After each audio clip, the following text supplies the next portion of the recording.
भागवत पुराण चतुर्थ स्कंद 11वां अध्याय। स्वयंभुव मनु का ध्रुव जी को युद्ध बंद करने के लिए समझाना। श्री मैत्रेयी जी कहते हैं, विदुर जी, ऋषियों का ऐसा कथन सुनकर महाराज ध्रुव ने आचमन कर श्री नारायण के बनाए हुए नारायणास्त्र को अपने धनुष पर चढ़ाया। उस बाण के चढ़ाते ही यक्षों द्वारा रची हुई नाना प्रकार की माया उसी क्षण नष्ट हो गई। जिस प्रकार ज्ञान का उदय होने पर अविद्यादि कलेश नष्ट हो जाते हैं। ऋषिवर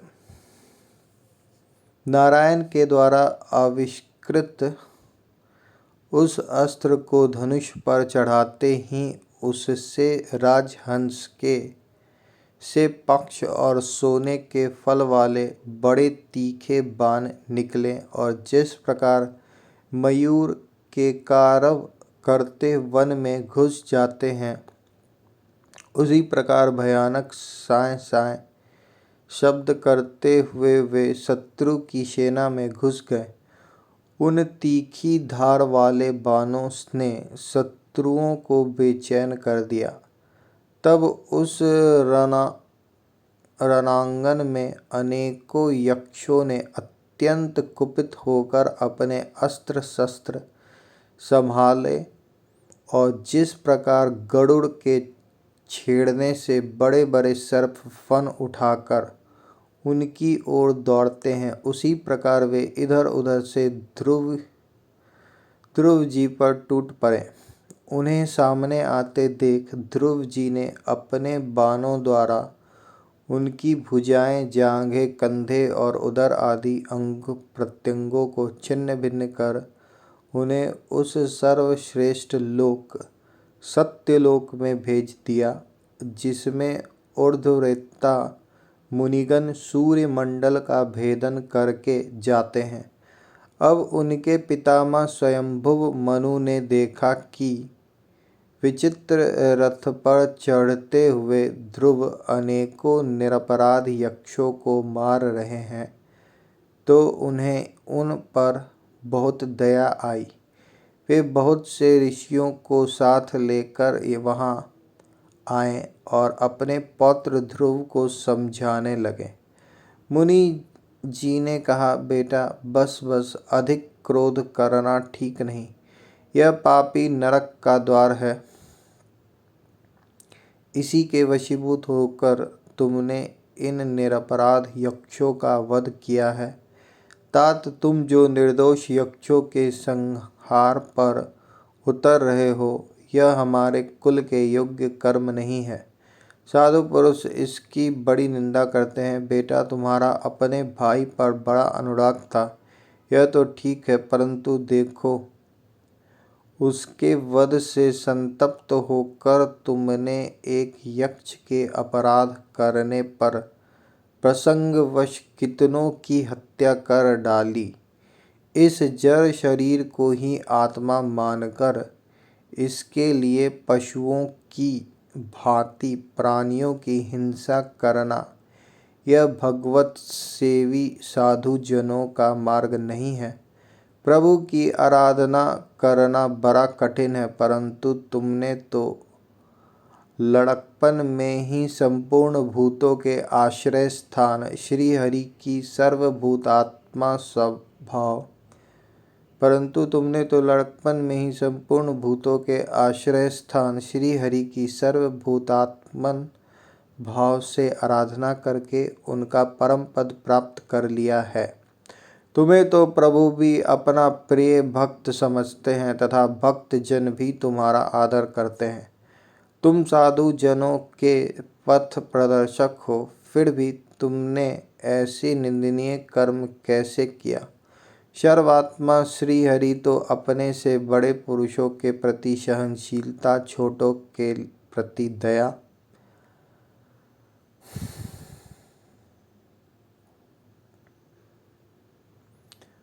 बराबर वालों के साथ मित्रता और समस्त जीवों के साथ समता का बर्ताव करने से ही प्रसन्न होते हैं। और प्रभु के प्रसन्न हो जाने पर पुरुष प्राकृत गुण एवं उनके कार्य रूप लिंग शरीर से छूटकर परमानंद स्वरूप ब्रह्म पद प्राप्त कर लेता है। बेटा, ध्रुव देहादि के रूप में परिणत हुए पंचभूतों से ही स्त्री प्रसंग आविर्भाव होता है और फिर उनके पारस्परिक समागम से दूसरे स्त्री पुरुष उत्पन्न होते हैं। ध्रुव, इस प्रकार भगवान की माया से सत्वादि गुणों में न्यूनाधिक भाव होने से ही जैसे भूतों द्वारा शरीरों की रचना होती है, वैसे ही उनकी स्थिति और प्रलय भी होते हैं। पुरुष श्रेष्ठ निर्गुण परमात्मा तो इनमें केवल निमित्त मात्र हैं। उनके आश्रय से यह कारणात्मक जगत उसी प्रकार भ्रमता रहता है जैसे चुंबक के आश्रय से लोहा। काल शक्ति के द्वारा क्रमशः सत्वादि गुणों में क्षोभ होने से लीलामय भगवान की शक्ति भी सृष्टि आदि के रूप में विभक्त हो जाती है। अतः भगवान अकर्ता होकर भी जगत की रचना करते हैं और संहार करने वाले न होकर भी इसका संहार करते हैं। सचमुच उन अनंत प्रभु की लीला सर्वथा अचिंतनीय है। ध्रुव, वे काल स्वरूप अव्यय परमात्मा ही स्वयं अंतर रहित होकर भी जगत का अंत करने वाले हैं तथा अनादि होकर भी सबके आदि करता हैं। वे ही एक जीव से दूसरे जीव को उत्पन्न कर संसार की सृष्टि करते हैं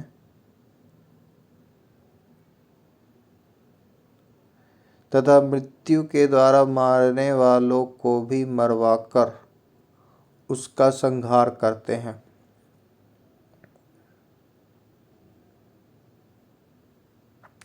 वे काल भगवान संपूर्ण सृष्टि में समान रूप से अनुप्रविष्ट हैं।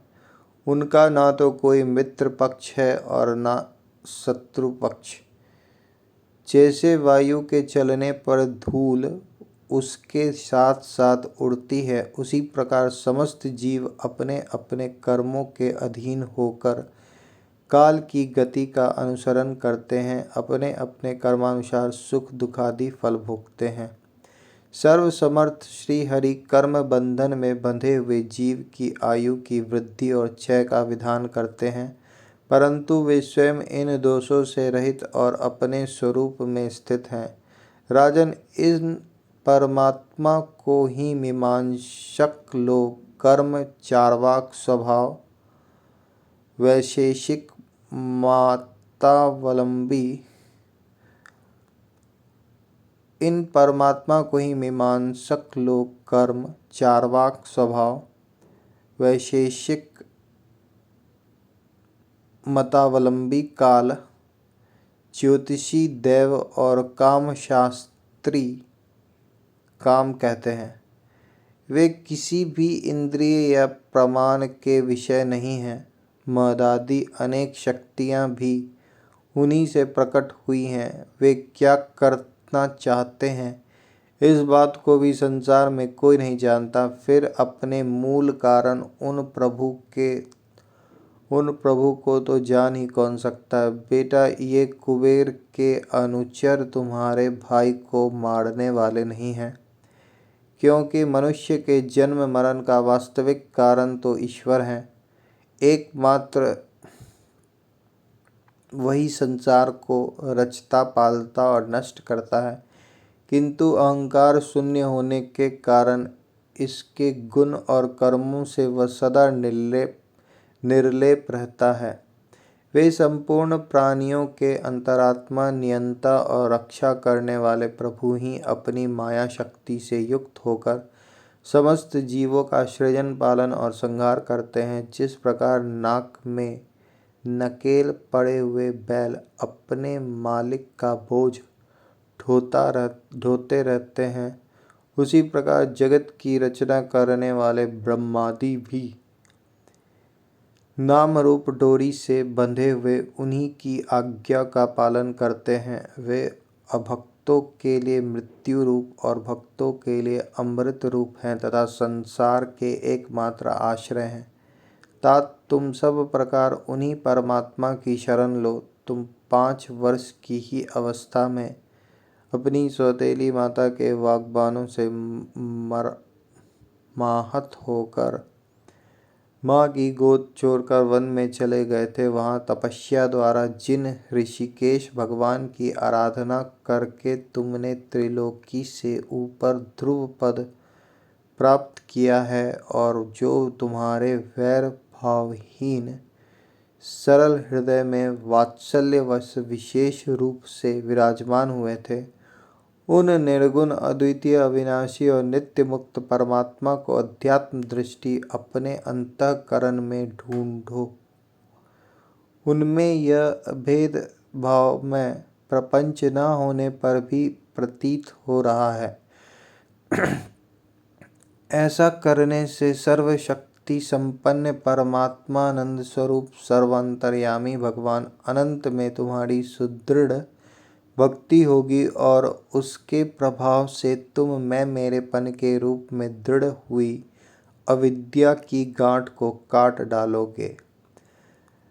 राजन, जिस प्रकार औषधि से रोग शांत किया जाता है, उसी प्रकार मैंने तुम्हें जो कुछ उपदेश दिया है उस पर विचार करके अपने क्रोध को शांत करो। क्रोध कल्याण मार्ग का बड़ा ही विरोधी है। भगवान तुम्हारा मंगल करे। क्रोध के वशीभूत हुए पुरुष से सभी लोगों को बड़ा भय होता है। इसलिए जो बुद्धिमान पुरुष ऐसा चाहता है कि मुझसे किसी भी प्राणी को भय न हो और मुझे भी किसी से भय न हो, उसे क्रोध के वश में कभी न होना चाहिए।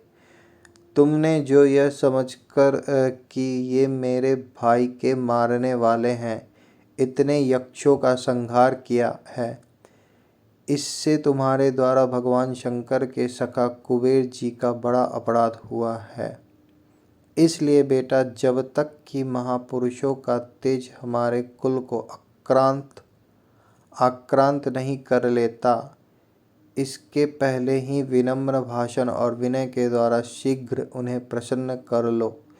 इस प्रकार स्वयंभुव मनु ने अपने पौत्र ध्रुव को शिक्षा दी। तब ध्रुव जी ने उन्हें प्रणाम किया। इसके पश्चात वे महर्षियों के सहित अपने लोक को चले गए।